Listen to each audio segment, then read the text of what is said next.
மூச்சையும் சுவாசத்தையும் அந்த மெதுவான மூமெண்ட்டையும் ஒரு போஸ்டர் இப்படி நிற்கிற பொசிஷனையும் பொறுத்தே எனர்ஜி நிறைய உள்ள வருதுன்னு. அந்த கட்டி கொஞ்சம் கொஞ்சமாக வைப்ரேட் பண்ணித்தான், இப்படி அதிர்வடைஞ்சு அப்படியே அதிர்ந்து கொண்டு கொஞ்ச நேரம் ஒன்றும் நடக்கலையா, அப்புறம் அதிர்வை தொடங்கி அதுக்கப்புறம் திடீர்னு மறைஞ்சிருத்தான். அப்படியே குணப்படுத்துறது எத்தனை பேர் செய்யறாங்கிறது பொறுத்ததாங்கிறப்ப அவங்க சொல்றாங்கன்னா, ஒருத்தர் கூட இருக்க தேவையில்லை. அந்த சூழ்நிலைகள் நம்ம சொல்றப்போ ஆரோக்கியமா இருக்கிறோம், ஆரோக்கியம் இல்லாம வியாதியோட இருக்கிறோம், சந்தோஷமா இருக்கிறோம், கஷ்டத்தோட இருக்கிறோம், வலியோட இருக்கிறோம், இது எல்லா ஆப்ஷன்ஸும் இருக்குதுங்க.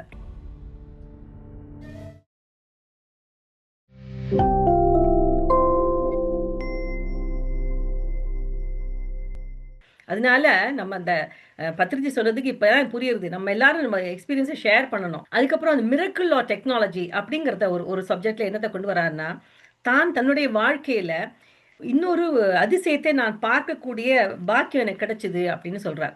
அதுல 1995ஆம் ஆண்டு ஒரு இந்த நவீன கால அதிசயத்தை நான் பார்த்தேன் அப்படின்னு அவர்ல கிரெக் பிரேன் குறிப்பிட்டிருக்கார். அப்ப அவர் அந்த காலத்துல அவர் என்ன செய்து இருந்தாருன்னா, சில்லல் அப்படின்னு சொல்லி ஒரு பயிற்சி, உடற்பயிற்சி. அது எப்படி இருக்கும்னா, அந்த மூச்சு, அந்த தாய்ச்சின்னு கேள்விப்பட்டிருப்போம் இல்லையா? அதாவது இந்த மெதுவாக ஒரு பெரிய மூமெண்ட் ஒன்றும் இல்லாமல் மூச்சையும் சுவாசத்தையும் அந்த மெதுவான மூமெண்ட்டையும் ஒரு போஸ்டர் இப்படி நிற்கிற பொசிஷனையும் பொறுத்தே எனர்ஜி நிறைய உள்ள வருதுன்னு தாய்ச்சிங்கிறது கேள்விப்பட்டிருப்பீங்க. அதே மாதிரி சிலல்ங்கிற இது அவர் கற்றுக்கொண்டிருக்கிறார். அதை கற்றுக்கொள்ளும் போது அதை இன்ஸ்ட்ரக்டர் இருப்பாங்க இல்லையா, இந்த இன்ஸ்ட்ரக்டரோட பேசுறப்போ அந்த இன்ஸ்ட்ரக்டர் சொல்லியிருக்காரு, இது சைனால பண்ணக்கூடிய ஒரு கலை, சைனால தான் செய்யறாங்க.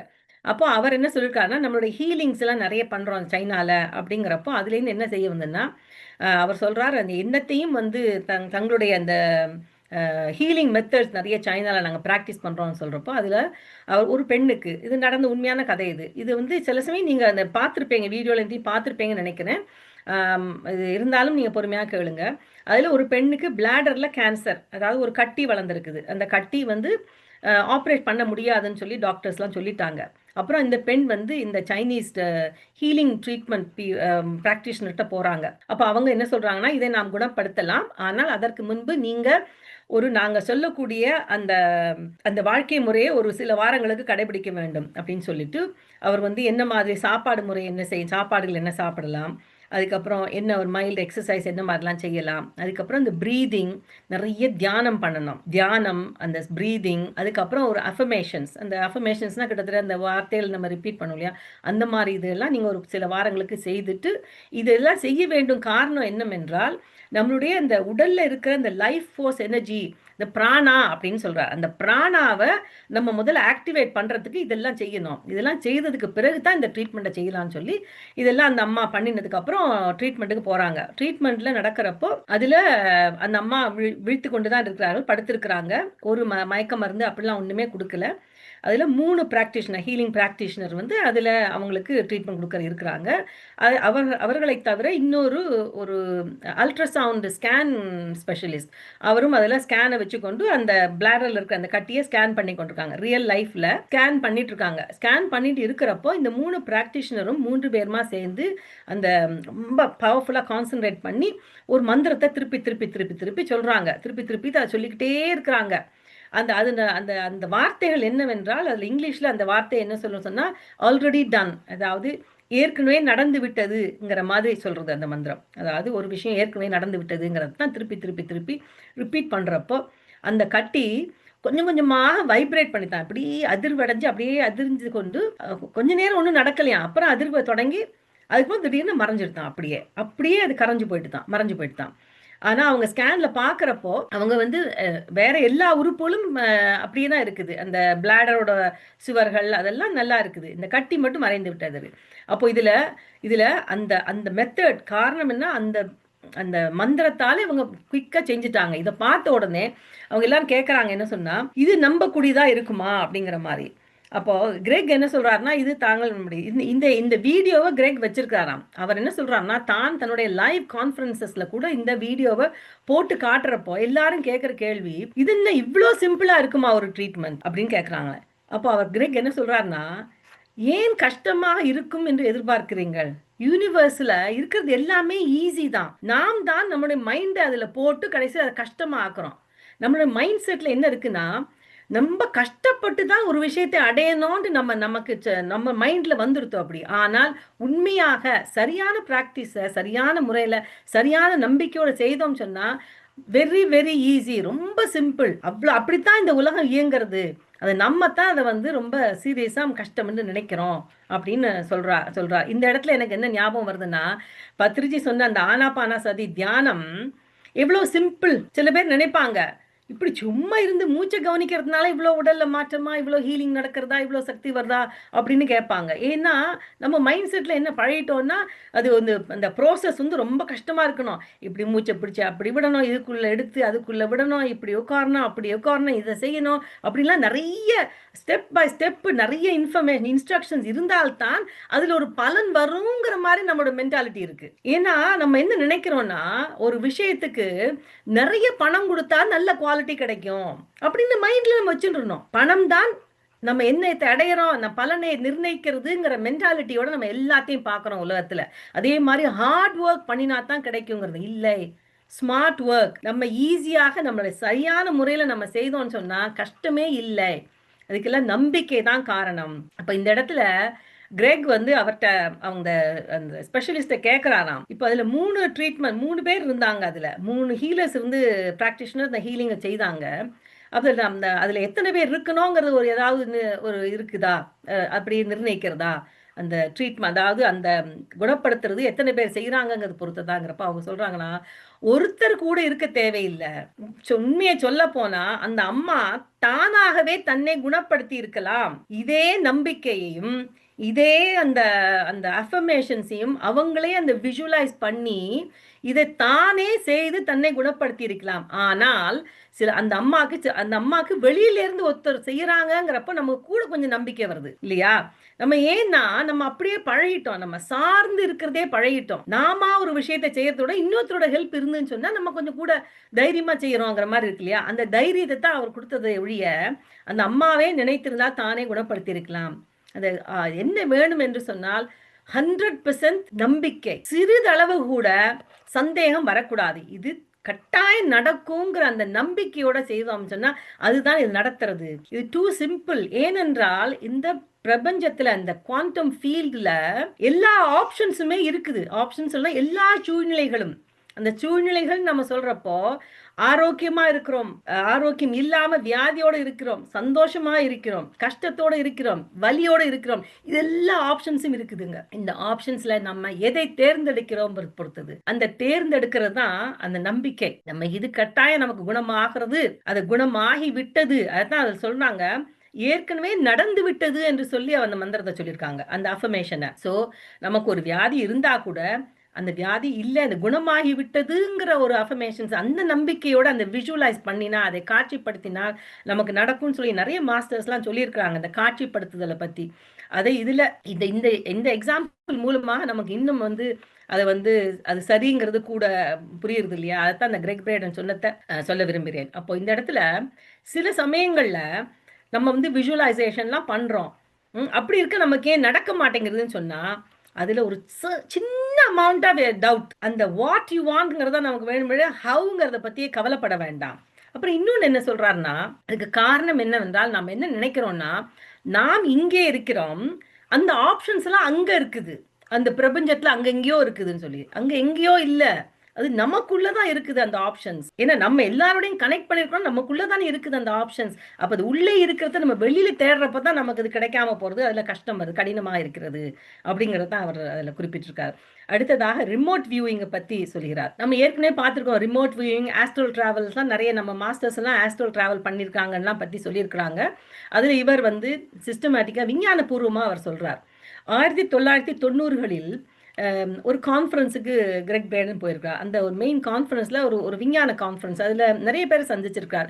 குறிப்பிடத்தக்கதுன்னு சொன்னா விண்வெளி வீரர்கள், அதாவது எட்கர் மிச்சல், உலகத்திலே சந்திர மண்டலத்துக்கு 6வது மனிதனாக காலடித்து வைத்த அந்த எட்கர் மிச்சரை சந்திச்சிருக்கிறார். அதுக்கப்புறம் சுமேரியன் ஸ்காலர் ஒருத்தர், ஜிகாரியா சிச்சுங்கிறத செஞ்சிருக்கிறார். அப்புறம் ஜான் மேக்ங்கிறவர் அந்த யூஎஃப்ஓலேருந்து அவளை கடத்தப்பட்டு கொண்டு போன ஒருத்தர், அவரையும் சந்திச்சிருக்கார். அப்புறம் ரசல் டாக்ங்கிறவர், அவர் ஒரு ஃபிசிசிஸ்ட். அவர் தான் ரிமோட் வியூவிங்கோட ஸ்பெஷலிஸ்ட். ரிமோட் வியூவிங்னா என்னதுன்னா, நம்ம இருந்த இடத்திலே உட்கார்ந்து ஒரு தியான நிலையில போகும்போது நம்மளுடைய ஃப்ரீக்வன்சி ஒரு குறிப்பிட்ட அளவுக்கு வரும்போது நம்மளுடைய விழிப்புணர்வு ஆனது அந்த விழிப்புணர்வை நகர்த்தி கொண்டு போகலாமா. அந்த ஆஸ்ட்ரல் டிராவல்ங்கிறது நம்ம உடல்ல இருந்து நம்மளுடைய அந்த ஆஸ்ட்ரல் பாடி வெளியில வந்து அந்த பாடி வெளியில போய் டிராவல் பண்ணி பார்க்கிறது. இது என்னன்னா, நம்ம இருந்த இடத்துல இருந்து நம்முடைய அந்த அந்த விழிப்புணர்வை நகர்த்தி நகர்த்தி கொண்டு போய் நம்ம எந்த இடத்துக்கு போகணுமோ அந்த இடத்துல போய் அங்குள்ள காட்சியில பார்க்கலாம். இதைத்தான் ரிமோட் வியூவிங் அப்படின்னு சொல்றாரு. அப்போ ரசல் டாக் என்ன சொல்றாருன்னா, 1970களிலிருந்தே அமெரிக்க நாட்டில், அதாவது குறிப்பாக ஸ்டான்ஃபோர்ட் யூனிவர்சிட்டியில், ஸ்டான்ஃபோர்ட் ரீசர்ச் இன்ஸ்டிடியூட்டில் அந்த ரிமோட் வியூவிங்கை பற்றி நிறைய ஆராய்ச்சிகள் செய்திருக்கிறாங்களாம். அந்த ஆராய்ச்சியின் முடிவுகள் எல்லாம் இந்த அமெரிக்க இராணுவம் இந்த ரிமோட் வியூவிங்க்கு நிறைய அதை பயன்படுத்துகிறாங்களா. அவருடைய இராணுவ வீரர்கள், சீக்ரெட் சர்வீஸ், இந்த சிஐஏ ஏஜென்ட்ஸ், அவங்களுக்கெல்லாம் அந்த பயிற்சியை கொடுக்குறாங்களாம் அந்த ரிமோட் வியூவிங்கை பற்றி. அதை பற்றி இவர் ரசல் டாக் சொல்லியிருக்கிறார். அப்போ அந்த ரிமோட் வியூவிங் எப்படி சாத்தியம் அப்படின்னு சொல்லும்போது நம்ம அதுக்கு ரசல் டாக் அவர் என்ன சொல்றாருன்னா, நமக்கு பிரபஞ்ச ஆற்றலுடன் ஏற்கனவே ஒரு இணைப்பு இருக்கிறதுங்கிறது தெரியும் இல்லையா. அப்போ அந்த இணைப்புங்கிறது இருக்கிறப்போ அந்த இடம் நேரம்ங்கிற வித்தியாசமே கிடையாது. டைம் ஸ்பேஸ் எல்லாமே நம்ம இந்த லினியர் வேர்ல்டில் இந்த பூமியில தான் நம்ம அதை பயன்படுத்துகிறோம். அது பூமிக்கு மேலேன்னு சொன்னால் டைமும் கிடையாது, ஸ்பேஸும் கிடையாது. அதுதான் ஐன்ஸ்டைன் கூட சொல்லியிருக்காரு இல்லையா, எல்லாமே there is no past or future, everything is at the same time, எல்லாமே இப்போ தான் நகர்றதுன்னு சொல்கிறார் இல்லையா. அந்த மாதிரி டைம் ஸ்பேஸ் எல்லாம் ஸ்பேஸ் அங்கே கிடையாது, பூமியில தான் அதெல்லாம் இருக்குது. அப்போ நம்ம அந்த இணைப்பு இருக்கிறதுனால நம்முடைய அந்த கான்சியஸ்னஸ் நகர்த்தி கொண்டு எங்க போகணுமோ அந்த இடத்துக்கு போகலாம். அதுல ரசல் டாக் என்ன சொல்றாருன்னா, இந்த பூமியில உள்ள ஒரு இடத்துக்கு மட்டும்தான் போகலாம் அப்படின்னு இல்லை, இந்த காஸ்மாஸ், இந்த பிரபஞ்சத்தில் உள்ள எந்த இடத்துக்கும் எந்த கிரகத்துக்கும் எந்த ஸ்டார் சிஸ்டத்துக்கும் போகலாம், அந்த ரிமோட் வியூ மூலமா போய் பார்க்கலாம் அப்படின்னு அவர் சொல்றார்.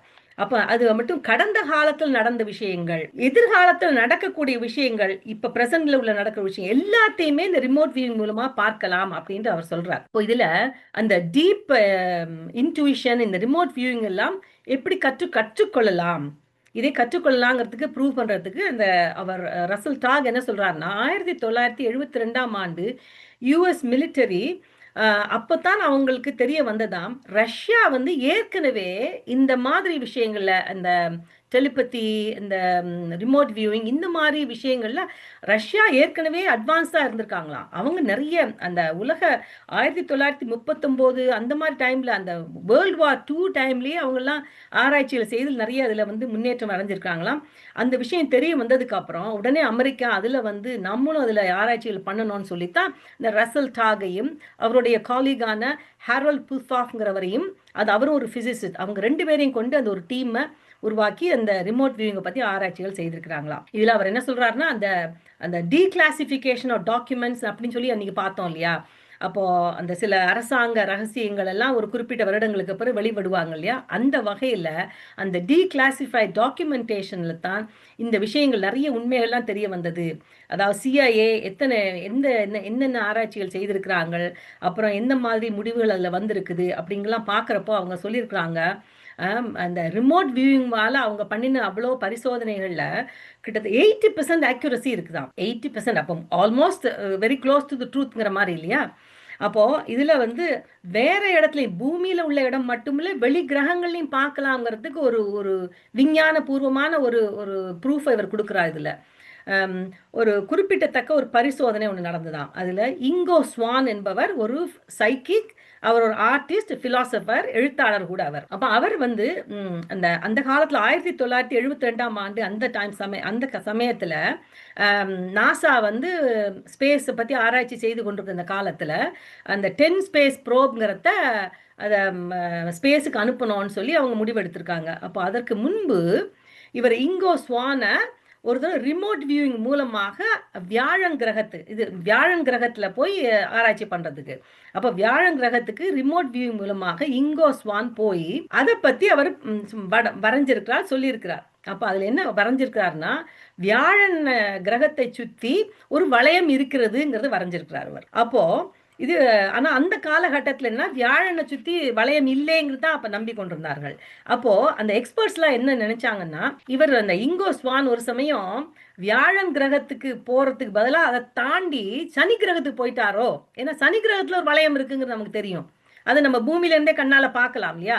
அப்ப சனி கிரகத்துக்கு போயிட்டாரோ அப்படின்னு சொல்லி அவங்க சந்தேகப்பட்டிருக்காங்க. ஆனால் 1973ஆம் ஆண்டு டிசம்பர் 4ஆம் தேதி இங்கோ ஸ்வான் சொன்னது சரி என்று நிரூபணமானது. எப்படின்னா நாசாவோட ஸ்பேஸ் ப்ரோ பார்த்துட்டு அவங்களும் என்ன சொல்லியிருக்காங்கன்னா, வியாழன் கிரகத்தை சுத்தி ஒரு வளையம் இருக்கிறது.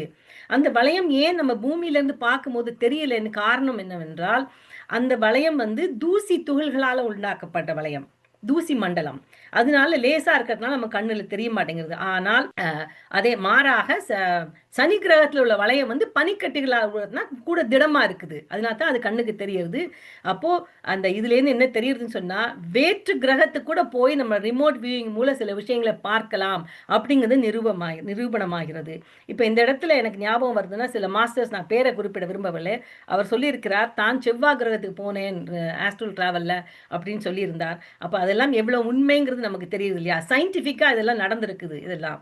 அப்போ இந்த அத்தியாயத்துல நம்ம பார்த்ததுன்னா, அந்த அந்த ஹியூமன் பாடி, அந்த மனித உடலுக்கு எவ்வளவு சக்தி இருக்குங்கிறதுக்கு நிறைய நிறைய எடுத்துக்காட்டுகள், உதாரணங்களை பார்த்து, அதாவது அந்த நிரூபணமான விஷயங்களை பார்த்துருக்கோம்னா, தூரத்துல உள்ள ஒருத்தருக்கு நம்ம இந்த ஃப்ரீக்குவன்சி, அந்த கனெக்ஷன் மூலமாக பிரார்த்தனைகளை கொண்டு செல்லலாம் அப்படிங்கிற மாதிரி.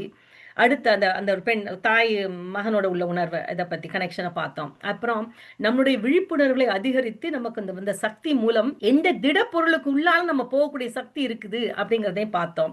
அதுக்கப்புறம் நம்முடைய கடும் நோய்களை கூட, அந்த கேன்சர் மாதிரி உள்ள கடும் நோயை கூட குணப்படுத்தலாம்னு சொல்லி அந்த சைனீஸ் பண்ணின அந்த ட்ரீட்மெண்ட்டை பற்றி பார்த்தோம். அப்புறம் தூரத்தில் உள்ள இடத்தில், அதாவது இந்த பூமியை விட வெளி உள்ள கிரகத்துல, ஸ்பேஸ்ல கூட உள்ள கிரகத்துல கூட நம்ம வந்து ரிமோட் வியூவிங் மூலமாக பார்க்கலாம் என்பதை எல்லாம் பார்த்தோம். அப்போ இவ்வளோ சக்தி இருக்குங்கிறப்போ ஜீசஸ் கிரைஸ்ட் சொன்னதை இவர் இதில் குறிப்பிடுறார். ஜீசஸ் கிரைஸ்ட் என்ன சொன்னார்? 18 வருஷம் அவர் வெளியில எங்கேயோ இருந்துட்டு, அது இன்னும் எங்கன்னு சொல்லாதபடியா நம்ம அப்படியே விடுவோம். அது 18 வருஷத்துக்கு அப்புறம் அவர் திருப்பி ஜெருசலம் வர்றப்போ அவர் நிறைய சித்திகள்லாம் இருந்தது அவர்கிட்ட. தண்ணி மேல நடந்தார், எல்லாரையும் குணப்படுத்தினார் அப்படிலாம் சொல்லும்போது ஜீசஸ் கிரைஸ்ட் என்ன சொல்றார்? மக்களுக்கு என்ன சொல்றார்? உனக்குள்ளும் அந்த சக்தி இருக்குது, எனக்கு மட்டும் இருக்குன்னு, உனக்குள்ளும் இருக்குது. நீங்க அந்த ஃபெய்த் வேணும்னு சொன்னார் அவர். ஆனா அவர் இந்த தன் மேல நம்பிக்கை வேணும்னு சொல்ல, உங்கள் மேல் நம்பிக்கை நீங்க வச்சிருக்கணும், அந்த நம்பிக்கை தான் உன்னை குணப்படுத்துறது அப்படிங்கிற சொல்றார். அதுல வந்து புக் ஆஃப் ஜான்ங்கிறதுல இதை சொல்லி இருக்கிறார் அப்படிங்கிறத கிரெக் பிரேடன் அது குறிப்பிடுகிறார். ஏனென்றால் அதெல்லாம் நடந்ததெல்லாம் உண்மைதானே. அதெல்லாம் அந்த மாதிரி கிரேக் என்ன சொல்றாருன்னா, ஹிந்து ஸ்பிரிச்சுவல் ட்ரெடிஷன்ஸ்ல கூட என்ன சொல்லப்பட்டிருக்கிறது, இந்த மாயை, ஆன்மாங்கிறது உண்மை, இந்த இந்த உடல் இந்த அனுபவத்துக்காக இந்த மாயைங்கிற இந்த உலகத்துல வந்திருக்குது அப்படிங்கிறதான் பார்த்துருக்கோம் இல்லையா? அதையும் அவர் குறிப்பிடுகிறார். இப்போ இதுலேருந்து நமக்கு என்ன தெரியுதுன்னா, இந்த உடல் இவ்வளோ சக்தி வாய்ந்தது. இந்த உடலை காப்பாற்றுவதற்கு வெளியிலேருந்து ஒரு சேவியர்ஸும் தேவையில்லை. நாமே இந்த உடலை காப்பாற்றலாம். இந்த உலகத்தில் நம்முடைய சக்திக்கு எதிராக ஒரு சக்தியும் இல்லை அப்படிங்கிறத நிரூபணமாயிருத்து அப்படின்னு எல்லாத்தையும் சொல்லிட்டு, இந்த நிகழ்ச்சியை பொறுமையாக கேட்டுக்கொண்டிருந்த அனைவருக்கும் நன்றி, வணக்கம்.